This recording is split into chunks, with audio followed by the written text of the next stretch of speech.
Sekali gagal tidak bererti gagal selamanya. Tidak cemerlang dalam akademik bukanlah pengakhiran untuk berjaya di masa hadapan. Seperti yang dilalui oleh Umarul Arifin Jeffrey yang kini berjaya membuka perniagaannya sendiri walaupun baru saja menamatkan pengajian dalam bidang sijil sistem komputer dan sokongan di Kolej Komuniti Klang. Masa zaman sekolah, saya sekadar pelajar biasa. Saya punya pencapaian tak apa cemerlang.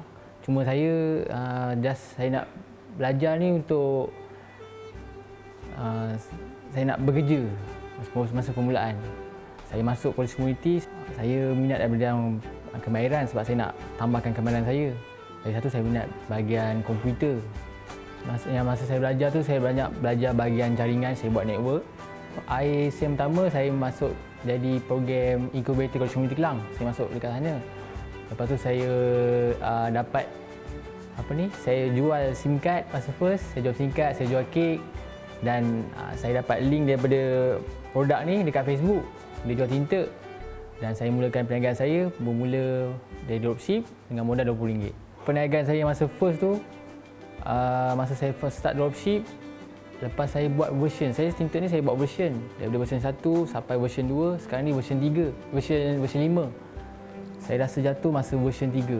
Masa keadaan cuaca jerebu, ekonomi pun masa tu tak menentu, saya rasa jatuh. Tapi yang saya belajar tu lebih pada bisnes.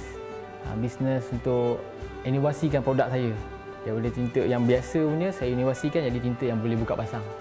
Setakat ni alhamdulillah saya punya pengedar seramai 56 orang seluruh Malaysia, termasuk Sabah, Sarawak dan Brunei.